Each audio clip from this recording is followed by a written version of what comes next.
Hi, this is Jim from Safety Wars. Before we start the program, I want to make sure everyone understands that we often talk about OSHA and EPA citations, along with some other regulatory actions from other agencies, legal cases, and criminal activity. Everyone is innocent until proven guilty in a court of law. Proposed fines are exactly that, and they are often litigated, reduced, or vacated. We use available public records, news accounts, and press releases. We cannot warranty or guarantee the details of any of the stories we share, since we are not directly involved with these stories, at least not most of the time. Enjoy the show.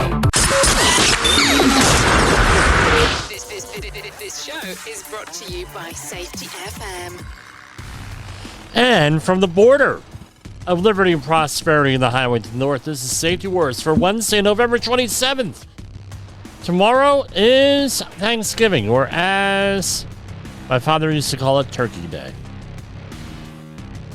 I don't think he really liked turkey, to be honest with you. Like pheasant, like venison. He liked many other things, but I don't think he really liked turkey. So he used to call it Turkey Day. Right, and I might be on the air tomorrow, assuming I'm not in an L-tryptophan haze from the turkey. We'll see. If I'm not, let me start out by saying this. I wanted to wish everybody out there a happy Thanksgiving. If you're in the United States, we have Thanksgiving tomorrow. My wife has been cooking up a storm with the kids all day today, prepping everything. All the prep works. So tomorrow, everything just goes in the oven. While I was out there fighting that safety war with one of our clients today. What were we doing? We're putting together, I have a client. It took me many years to develop this relationship and these safety meetings. And what we do is every year, today, right, the day before Thanksgiving, everybody and I give them their annual safety meetings for all of the following year. So they received all of their safety meetings for 2025, all planned out. We print it out because they're dealing with mobile crews. I know there's an online platform, but some of their people are not tech savvy. So everybody gets their annual training. And what happens is they're in third-party auditing systems for certain clients out there. One of them being ISNet World, the other one being Avetta, and there are many, many other ones. And depending on what country you're in, there are different ones. And you are required to give training to your employees on every one of the topics that company tells you to obtain. So, for example, let's say that you're a painting contractor. You insert your NAICS code into that NAICS code, and this is the kind of painting we do. And then it tells you, and I believe it's 33 or 35 different sections that they give you, because it's very nuanced. I have several painting clients. Some of them is like 33, some of them 35, some of them 31. And all your health and safety plan has to address all 31 of those areas. And there's a questionnaire. And then on top of that, with the questionnaire and the topics and everything,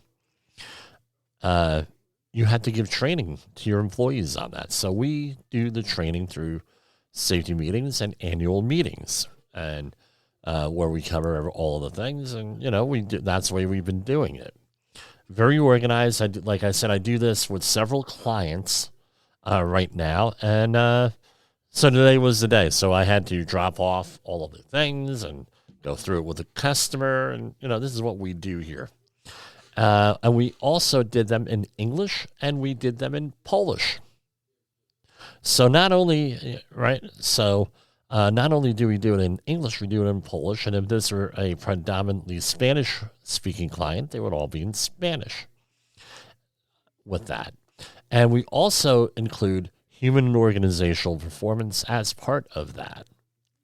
So if you're looking to make a cultural change for your organization, that's what we do. That's what we do. We do all the safety meetings and that, and we're expanding that all the time. Stay tuned. I'm finally unburying myself from all the stuff going on out there. I had a conversation with another family member today. I was like, and it's unfortunate that we've had so many deaths in the family over the last couple of years, because we want those family members, especially on days like tomorrow, Thanksgiving. But unfortunately, there's stuff that we haven't done in a long time that we are now getting to, whether they're home repairs, whether they're clean outs, getting rid of clutter, going places with our families, with our wives and our children, things of that nature, even if the children are born. So what I want to do, and I'll mention it again, thank you for, what am I thankful for? Thank you for being out there for me and encouraging me here. I had a alumni gathering last night for my high school, and I got a lot of encouragement. Got a lot of comments too, but that's fine. A lot of encouragement where people want to, hey, maybe we should try this a little bit. Maybe you should try this a little bit. Maybe you should try this a little bit. And, I take them to heart, and I improve as I'm able to. Monday night, I went on a little bit of a rant, I guess. I guess we could call it a rant, can't we? With all that's going on out there, with nuclear issues. Now, people are like, well, Jim, why are you doing nuclear issues here again? Thank you for being out there for me and encouraging me. No, with that. And for whatever reason, one of the things, and so you just heard it, one of the things, they start, I don't know why they do that. They start late. Don't know. But essentially, where were we? I want to thank you for being out there, listening. I really appreciate it. With that, part of the reason why we do this podcast is to generate new business. And if you want me to advertise and review things and everything, you want to be a guest, contact me, Jim@safetywars.com, or at the number on that ticker there, 845-269-5772. We're going to go to our first commercial break, and we will get back to you. Let me do this here. This is going to blow your mind. There's a new daytime talk show on your local cable access station. What happens when safety, scandal, and heartbreak collide? Welcome to Safety Wars, the talk show. Today's episode is a doozy. Imagine confronting your unsafe supervisor who just happens to be your ex-wife's new hubby. Talk about a powder keg. But wait, there's more. We've got an exclusive interview with a corporate exec who's taken out life insurance policies on his riskiest workers, hoping to cash in on a deadly mishap. Yup, you heard that right. It's a real-life plot twist you can't make up. Tune in as Jim Posel, CSP, our very own Jerry Springer of Safety, dives deep into this explosive confrontation. Sparks will fly and secrets will be exposed. Catch the full episode on Safety Wars on YouTube and your favorite podcast platform. Don't miss out on the drama that could save your life. Like and share now, and stay safe, folks. Okay, so we're going to start with what's going on here. You are listening to Safety Wars. Tomorrow's Safety Today. So, as usual, people say, well, why don't you screen share everybody else like all these other networks? I don't like doing that because I don't like to deal with copyright violations and things of that nature. So we do fair use. But if it's a government website, I do put that up. And here we have VOA, Voice of America News. Now, right, this is all... so what's Voice of America? Voice of America is meant for foreign consumption up until recently. Now that the government is allowed to change laws a number of years ago, now we have access to this in this country. And as long as we attribute things and do not use like their videos, we're good. U.S. inflation gauge ticks higher with price pressures still stubborn. Consumer price increases accelerated last month. The latest sign that inflation's steady decline over the past 2 years has stalled. According to the Federal Reserve's preferred inflation gauge, consumer prices rose 2.3% in October from a year earlier, and Commerce Department said Wednesday.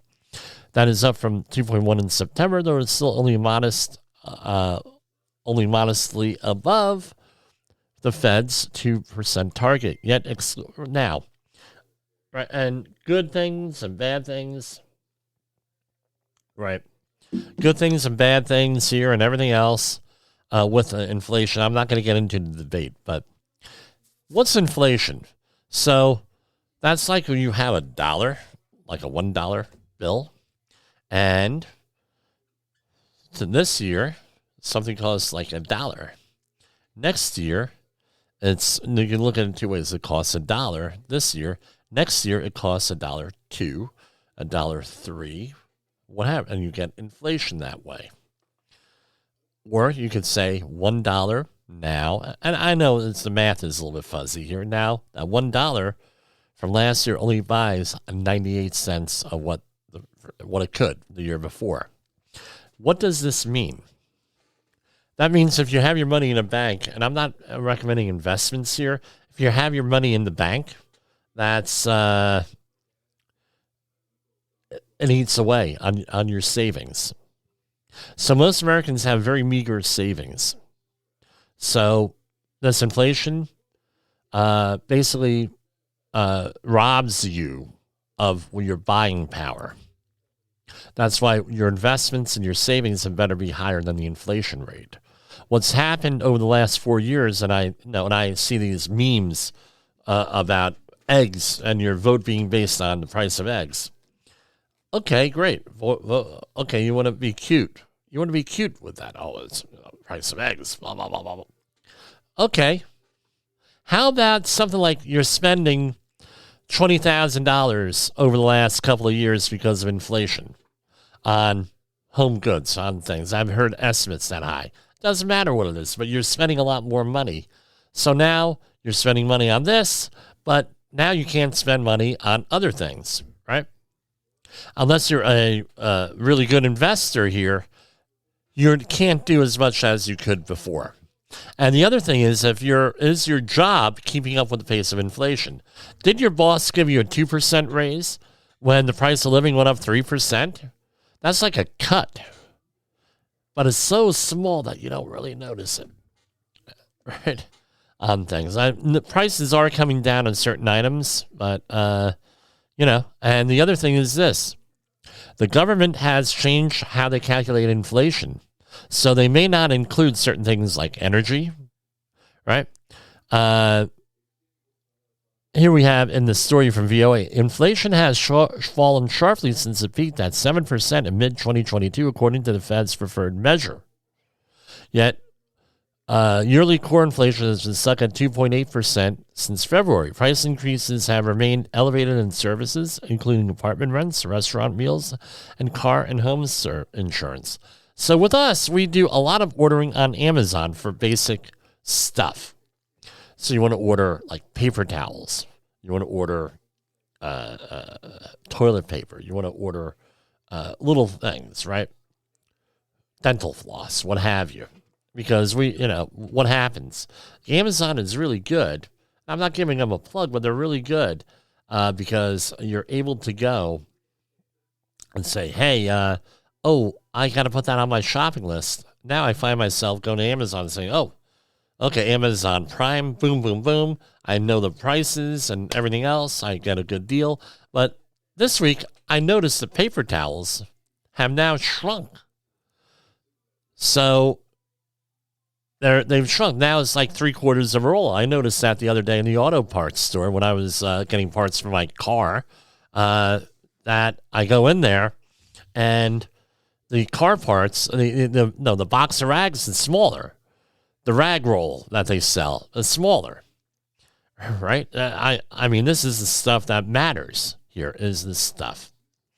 Here we have cabinet nominees for the president, incoming President Trump.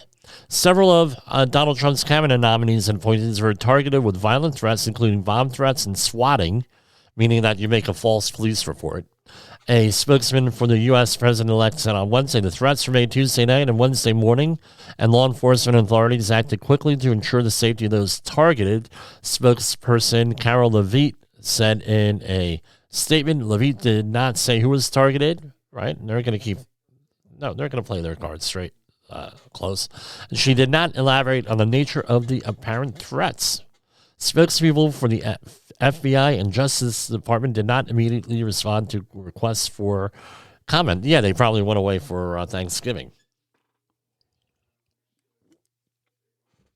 So that's basically it. What else we got here?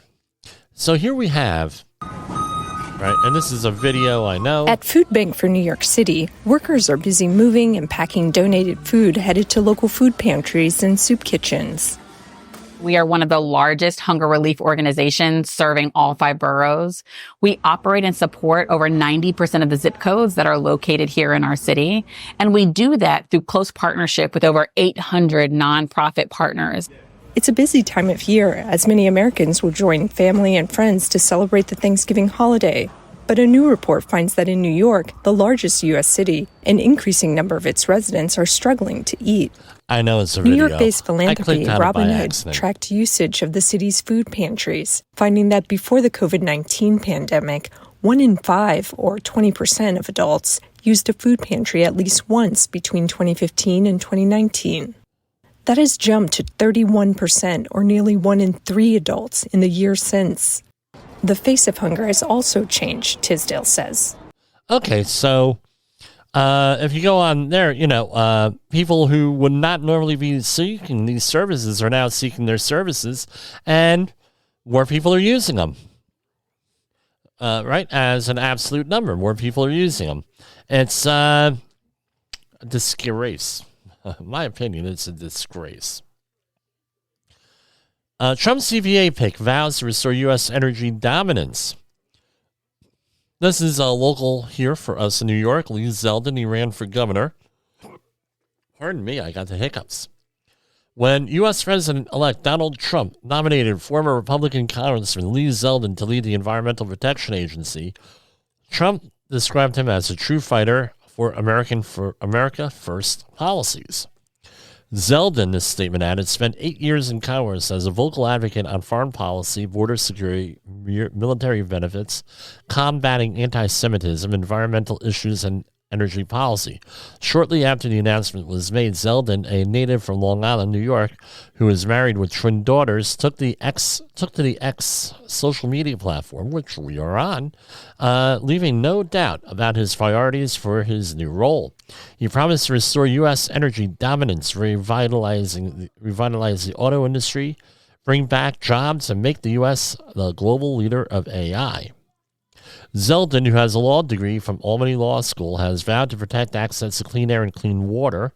While in Congress, he voted in favor of limiting the presences of forever chemicals, PFAS, right, in drinking water. He stood against offshore drilling in the Atlantic and Pacific Oceans to protect coastal communities and marine wildlife from oil spills. Environmental organizations have also highlighted Zeldin's support for the Great American Outdoors Act, which increased funding for the maintenance of public lands and waters. However, he's been identified as voting for environmental legislation 14% of the time. I'm going to tell you what, they have some very good things to say about him with this. On the climate issue, not so much. And we've had shows here on Safety Wars with the with critics of climate policy. And I've never been a real true believer in this stuff. I think the policies that they enact here are not actually addressing the issue. So if they're going and they're saying you have to do this stuff to save the planet, quote unquote, save the planet, I'll use the 1980s phrase there, why aren't they going and proposing stuff that will actually address it? Because all that I see out there is they're reducing the rate of increase according to their models. The models, once you do a real deep dive on that, I understand the arguments. Believe me, I've done deep dives on them in my personal life, especially in graduate school, which now the models that they're using to make policy today and propose policy today are like 10 or 15 years old, because that's how long it takes for this stuff to get out there in the ether, so to speak. True, Pravda there, all right? And what you see is the whole issue attention cycle thing.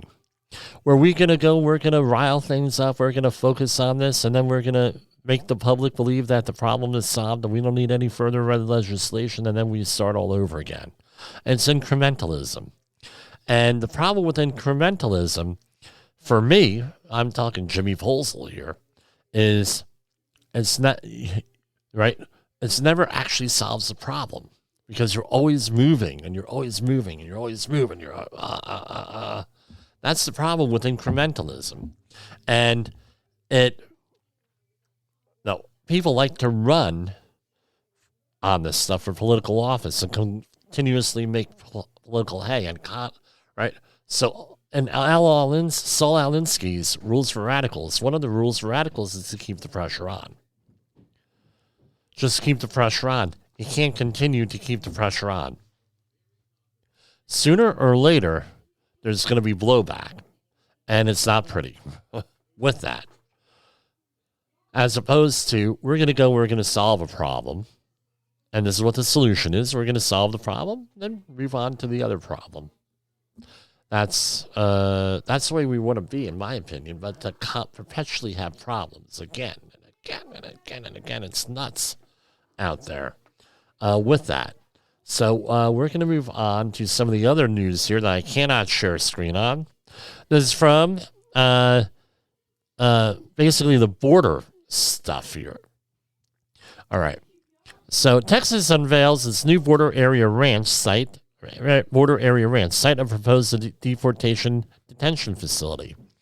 Texas unveiled its newly acquired border ranch, offered as the site of detention facilities to help the Trump administration with proposed mass deportations, and Texas Land Commissioner Dawn Buckingham said Tuesday the state is looking to identify additional land to aid the federal government. And they have up to 13 million acres of land available for this. I don't know how this is going to pan out, because usually the way things rolled the last time Donald Trump was in office was make these bold statements, and then everybody goes, ah! He made a bold statement, and then either he walks it back, or they say, oh, maybe we need to negotiate, right? So, I mean, that is a technique for negotiation that is often used in a safety war. How many times has that happened to you out on a job, right? With that, then you have the in the old-fashioned safety struggles, right? A struggle session, right? Like the Communist Chinese, where they're out there and you have to go and admit your guilt with that. Right? Someone tried to do that to me online today. I told them fly a kite. Last time Donald Trump was president, rumors of immigration raids terrorized the Oregon community where Gustavo, this is from the Associated Press, was the school superintendent. Word spread that immigration agents were going to try to enter schools. There was no truth to it, but school staff members had to find students who were avoiding school and coax them back to class. People started ducking and hiding. Educators from around the country are bracing for upheaval. With that, we're going after children of immigrants. I don't think that's going to happen. It didn't happen last time. With that. My question is, if they're missing, where are they? Because aren't we getting a lot of reports from the Department of Labor, DOL, that these students that people are using child labor again? A lot of child labor crackdowns there. So with that, are those the kids that they're talking about that will go into the workforce, or they're being used for very nefarious purposes? And we already mentioned this. So Marjorie Taylor Greene, I tried to get her on the show, right? But someone said, I was at an event and she was at the event. I said, maybe I could get her on the show. Oh, she didn't, They were like, her handlers were like, no. Okay, no problem. Right-wing lawmaker Marjorie Taylor Greene is baselessly accusing Democrats of stealing of, and this was written by AI. It's from the independent.co.uk. Right-wing lawmaker Marjorie Taylor Greene is basically baselessly accusing Democrats of stealing a House race. Stealing is in quotes, as Republicans cling onto a slim majority next Congress. Incumbent John Duarte, a Republican, is facing off against Democratic challenger Adam Gray in Northern California as election workers count the ballots. Gary has pulled into a slight lead of 22 days on. Oh, whoa, what? We got visitors here. What's going on, honey? I need help. I lost my phone under the couch, I believe. Okay, when I'm done here, we will look for your phone. Dad, when's that? I'm on live, hon. I'm live. We'll be done. I don't know. How many minutes are we into this now? I'm not even sure. I'm not even sure how many minutes we're into this. Hold on. 26 minutes. We're into it, so we got maybe I'll try to go for another half an hour, but I'm not on Safety FM Live, so I don't have to go for the full hour. All right. Okay. Now Marjorie Taylor Greene. I don't know. These accusations go on out there and everything else, and this is one of the races that are extremely close. As of last evening, the race was separated by 182 votes, and there are around 15, as of last night, there were 1,500 ballots that are still challenged, mostly because of the voters' signatures, according to Merced, County Registrar of Voters, Melvin Levy. So, it is what it is with these ballots. And what's funny is when I was 3-ring hole punching these everything this morning to get into binders, right? I handled everything myself. Because it's got to be perfect. So we had the little hole punch things. What they're called Chads. And if you remember, in the election of 2000, they had a hanging Chad problem on ballots in Florida. They never emptied out the voting machines where you had to punch the hole in there, They were working on punch cards, basically. Record small majority. So the GOP, as of today has a small majority in the incoming Congress, which means it's going to be, the smallest House majority since the day of President Herbert Hoover.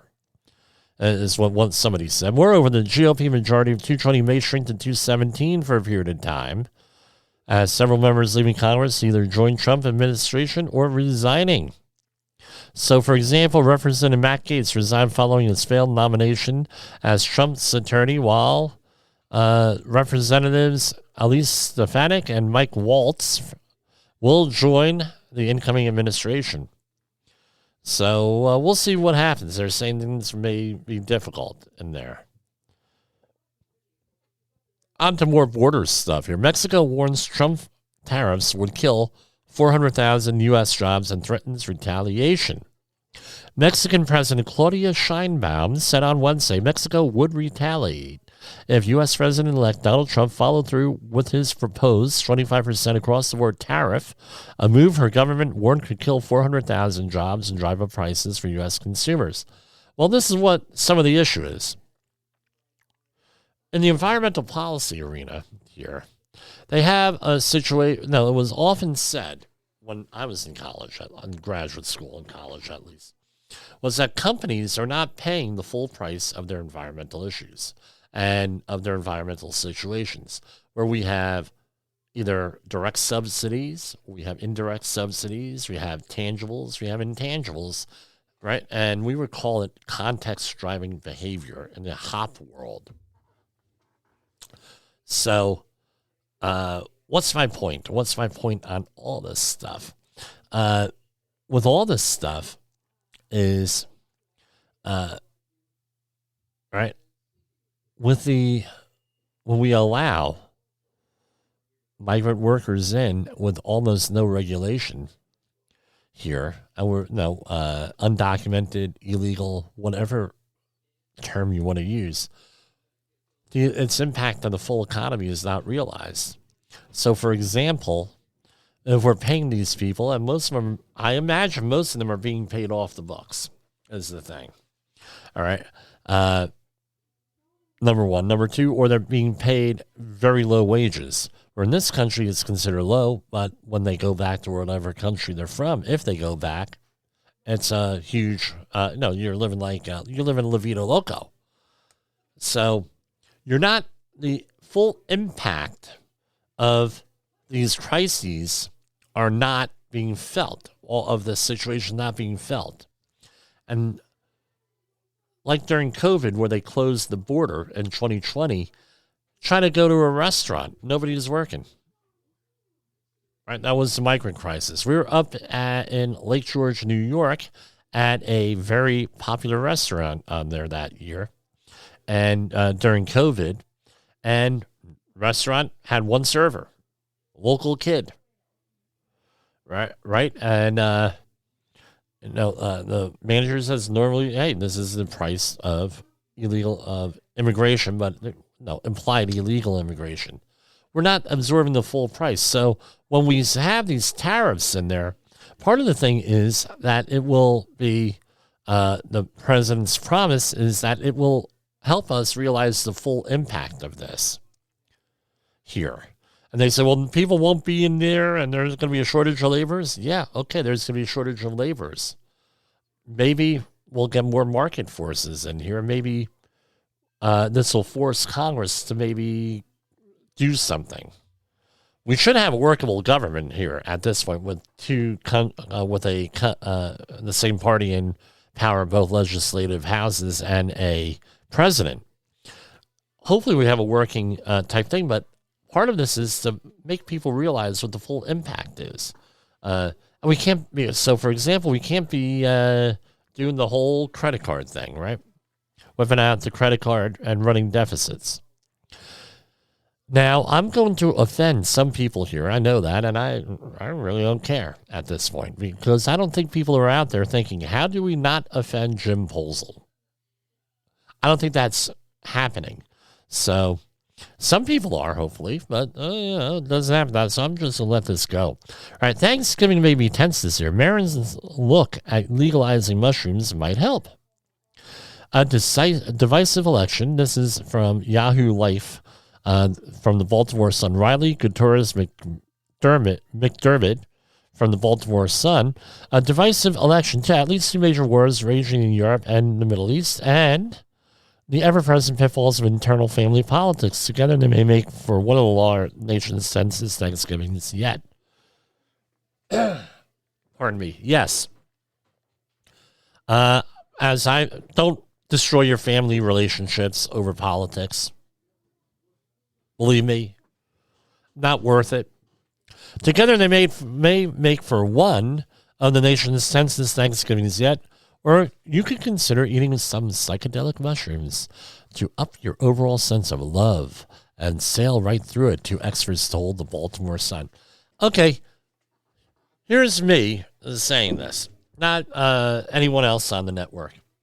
Is part of the strategy to keep with all the legalized drugs and marijuana, or, what we call cannabis, right? We're going to make it sound fancy. We're going to call it cannabis.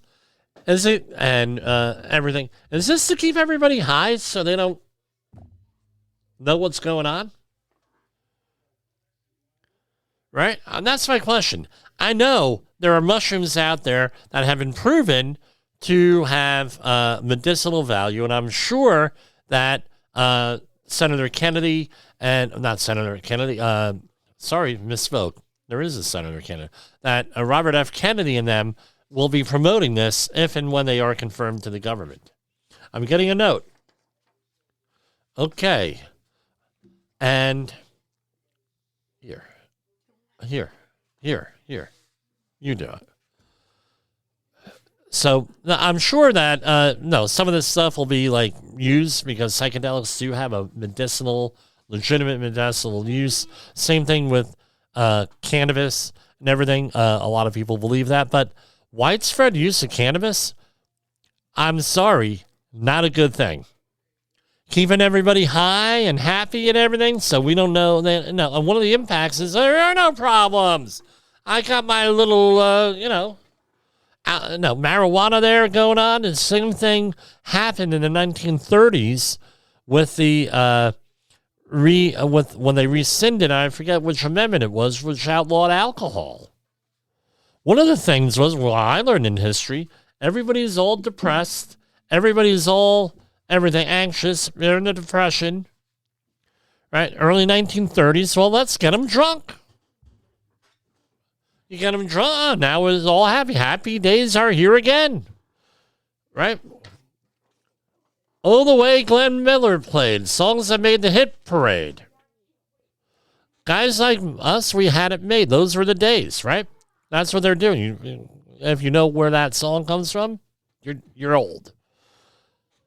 But, that's my opinion here, to keep everybody doped up. The other thing is we have to worry about fentanyl. Over 100,000 people a year die from fentanyl. That's double the amount of workplace fatalities when you figure in all the IH issues, right? And they're in there, 55,000 a year, OSHA estimates. Between OSHA recordables and the long-term thing. So double that. Big issue. We're losing the whole demographic here. Also, here. And just let it come in. And this is part of the tariff thing that President Trump is proposing, is to have other countries pay for this. How it's going to impact us, I don't know. I'm not advocating one way or another way. Here, I'm just giving information. Here. Okay, and now from the Las Vegas Review. Here's another one. Shrooms-related bill could be passed by Nevada lawmakers next year. When Jonathan Dalton first heard about psychedelic therapy, it sounded like a bunch of hippie drugs or hippie veterans. As a Navy SEAL with a 23-year career, Dalton began to suffer from depression and anxiety and was looking for reprieve. Through the VA, he was prescribed SSRIs, serotonin something uptake inhibitors, are often called also. Serotonin, something like that. Drugs used to treat depression and anxiety, but they didn't work. So Dalton started researching psychedelic-assisted therapy after it was recommended by another veteran. He learned it had helped many veterans like him, but he was skeptical. And guess what? Okay, medicinal use of these. Yeah, good. Is there medicinal use for marijuana? A lot of people believe so. But I'm just saying, everybody, it's gotten to the point in New York City, or if you're around here in New York, you're stopped in traffic in the middle of the summer, you have your window down. You could, it's like Up in Smoke, that old Cheech and Chong movie, smoke coming out. Smell it 3 or 4 vehicles down. Is that really what we want? I don't know. Okay. This is from Barron's. 2025 could be horrendous for car sales. U.S. auto industry faces a confusing and potentially dire situation heading into 2025, with tariffs, tax credits, and emissions regulations and all in flux, creating nearly unprecedented uncertainty for investors. I tell you what, people are still buying them. I mean, we have right here in New Jersey, in Bergen County, there is a Tesla dealer. I tell you what, you want to go, I don't know anywhere else in the country. I do know in my neighborhood, it seems like every other car is a Tesla or other electric vehicle here. I don't know. It's, but the thing is, without government subsidies, which are due to expire during the next 4 years. We'll see where this goes. Could it be that is one of the reasons why Elon Musk is so involved with President Trump? I don't know. I'm not saying anything. I'm just asking the question. Nissan execs sound the alarm on an increasingly dire situation. After posting net losses early this year, Nissan CEO Makoto Uchida said the extremely tough situation will force some into bold restructuring moves. In addition to downgrades to its full year sales and operating outlooks, set to save $3 billion annually, going on and on and on. So basically, they're expecting a drop in vehicle production. Now, isn't this one calling the pot calling the kettle black? Alec Baldwin, Americans are very uninformed about reality. Oh, really? What reality is that? We covered your case here with the rust reduction thing. Maybe you shouldn't be going around calling people uninformed about reality. Usually, when I've done that, it's usually been, with that, you're usually wrong. You don't understand context. It's easier to judge than to be judged, as my mother used to say. So you don't go around judging people. Actor claims the population is uneducated and people do not understand biggest topics in the world, including Ukraine and Israel. Oh, is that what it is? They have a disagreement with you. All of a sudden, you're uninformed. You're uninformed. You don't know what you're talking about. Or as someone said to a relative of mine, why are you so naive? Why are you so naive? That's. And somebody, and I said to the guy, I said to him, 20 years ago, someone said that to you. They said, why are you so naive? And you said, why are you such an asshole? And then shut the person right up. You couldn't do that. It was a workplace setting this time. Alec Baldwin claimed Americans are uninformed about reality and do not understand the world's important issues like Israel or climate change. Well, based on the video, you don't understand you have the right to remain silent. Because had you remained silent, you wouldn't have had to drag everybody through 2 years of legal cases here and spend, I don't know how much money you spent on lawyers here with this. All right. The actor, 66, says he believes the country population is uneducated in a vacuum and is filmed by media and the film industry, which he's a member of. I added that.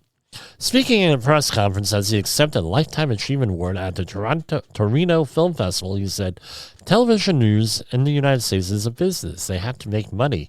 There's a hole. There's a vacuum. There's a gap, if you will, in information for Americans. Right? So, Sharon Stone says U.S., and here's another one, is in a state of ignorant, arrogant adolescence. Really, put everybody down. Let's see how that's going to work out for you. Putting everybody down. So, we have a couple of, surprising stories here. They're linked together here. So we have people, and it goes on both sides. Hey, if this person wins the election, I'm moving. If this person wins the election, I'm doing this. Well, here we have one here. Not as easy as you think. Moving to Canada to avoid Trump. After Joe Biden's disastrous TV, and this is from Barron's here. After Joe Biden's disastrous TV debate with Donald Trump when the president's re-election process began unraveling, Vancouver immigration lawyer Randall Cohn started getting calls from Americans. It was the first panic period. The surge is reduced, blah, blah, blah, blah, blah. And, people expatriate all the time, but there is, that's what they call it, expatriate. However, moving to Canada, guess what? They have certain requirements. Like, I believe one of them, the article doesn't go in there, but you got to have your own money and everything else there. They just don't let you in. You have to have arrangements. You have to have Right? There's things going on here. The other thing is try to get away from the IRS by moving to another country. They don't let you go, dude. It's just the way. I'm not saying they're bad. I'm not saying they're evil. But a lot of people try to move to another country to tax dodge. Guess what? They're going to look at that. I don't blame them. Sort of like with our parody thing, our commercial that we played, where I don't know if it was today or Monday, where employers took all the money and went to Eastern Europe with all the money, after a fatality. So, people threaten this all the time. It's not as easy as you think to move to Canada. Now, going on here, this was reported today on all the wires here in New York, in the New York City area. New York state legislatures have hinted at using unusual tactics to combat the incoming Trump administration, including holding back federal taxes. Try that one. Because I tell you what, one of the reasons why taxes in New York are paid in like Kentucky, right? Check your tax form. They're paid in Kentucky. One of the reasons why they have that is so somebody doesn't pull some crap like what they're saying. New York state legislators have hinted at using unusual tactics to combat the incoming Trump administration, including holding back federal taxes and leaving the United States to join Canada. State Senator Liz Krueger, a prominent Democrat from New York City who is also chairwoman of the State Senate Finance Committee, proposed the ideas as state Democrats only have weeks to counter President-elect Donald Trump before he takes office. Krueger believes such thinking is warranted. It's not unreasonable to think outside the box. While New York becoming Canadian progress could be a fairy tale ending for Krueger, the state withholding federal taxes is only slightly more likely. State Senator hinted at such the idea if Trump chooses to send less federal funding to New York, something he has suggested if some cities won't work with federal immigration authorities. And going on and on. With that, a complete block of federal funding will leave New York $85 billion in the hole, as Krueger suggested. So is Canada going to pick up that slack? I don't think so.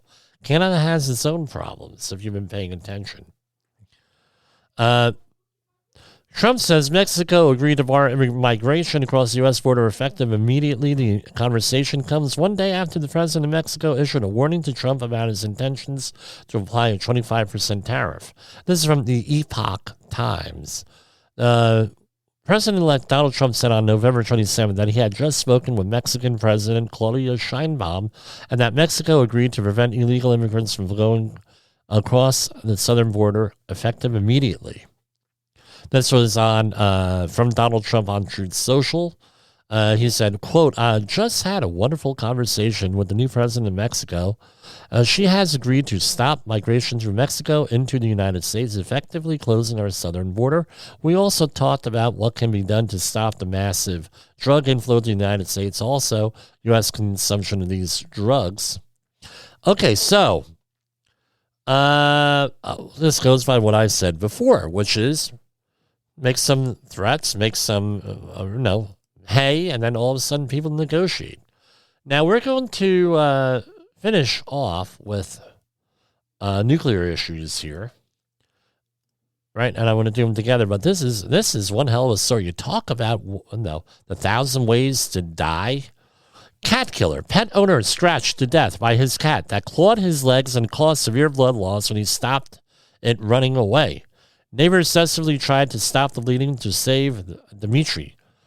This is Dmitry Ukhin, 55, tragically died in his home in the Leningrad region of Russia from severe blood loss. Yeah, those orange cats, man. You had an orange cat. You have an orange cat. Those are like not the cats you want to mess with. Dmitry found Stiopia and brought him home. Back to the region's Kurinsky district on Friday, November 22nd, after the pet fled and ran away 2 days earlier. The disaster struck when the owner and his orange cat came back inside. That evening, even the ferocious feline scratched his leg, causing him to bleed. Dmitry, who was diabetic, could not stop the blood loss to his body's poor ability to form clots. My thinking is that he had not only diabetes, but he probably had a blood clotting issue. Also, and some of the medications Do not allow your blood to clot. The disaster worsened because Dmitry was home alone as his wife was out, forcing him to call his neighbors to say he was dying. He also managed to call the medics when his bleeding would not stop. A local police officer confirmed the death of the injuries. Meant he died before paramedics could arrive. Okay. I know I worked with a guy who got into a fight with his own cat, and it was not good for him. Now, nuclear issues here. Now, this is out of Reuters. This is not a right-wing rag. This is Reuters. Exclusive nuclear attack unlikely despite Putin's warnings, U.S. intelligence says. The U.S. decision to allow Ukraine to fire American weapons deeper into Russia has not increased the risk of nuclear attack, which is unlikely despite Russian President Vladimir Putin's increasingly bellicose statements. 5 sources familiar with the U.S. intelligence told Reuters, but Russia is likely to expand the campaign of sabotage against European targets to increase pressure on the West. Okay, well, this is a game of chicken I don't think we should be playing. I'm going to put it out there. And look back on Monday's program. Nordics on Baltic Seas and Poland ready to expand Russia's sanctions. Baltic and Nordic region nations, as well as Poland, are ready to step up sanctions against Russia and backers of its Ukraine invasion, the country said Wednesday at a summit in Sweden. Russia has been hit with hefty sanctions in the wake of a 2022 assault, which had prompted Western nations to provide billions of dollars in aid, and it goes on and on and on. Okay. Kremlin tries to reassure panicking Russians over collapsing ruble. War and sanctions hit the economy much harder than Moscow predicted, analysts say. This is from telegraph.co.uk. Article by James Kilner. The Kremlin has tried to reassure Russians they will not be affected by the sudden collapse of the ruble. They're spelling ruble differently than they did in the 1980s here, which has plunged to its lowest level since the invasion of Ukraine. Russians won't notice the dollar exchange rate increase because they are paid in rubles. Hit by strong inflationary pressures linked to Western sanctions, Kremlin spending is nearly 3-year war. Okay, so here's what it comes down to. I'm not a historian, but based on my knowledge of history, this kind of shit starts wars or escalates wars, right? So what's my point? They got to sit down at a negotiation table and finish and come to an agreement like they did with Israel this week. So that's all I have. I want to thank everybody for watching. I want to thank everybody for supporting me. I want to thank everybody out there, doing the thing. Remember, we're fighting that safety war out here. And that's what we do every day to make sure that we can have another Thanksgiving with our loved ones. For Safety Wars, this is Jim Posel. Okay, and of course, I hit the wrong button.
The views and opinions expressed on this podcast are those of the host and its guest and do not necessarily reflect the official policy or position of the company. Examples of analysis discussed within this podcast are only examples. They should not be utilized in the real world as the only solution available, as they are based only on very limited and dated open source information. Assumptions made within this analysis are not reflective of the position of the company.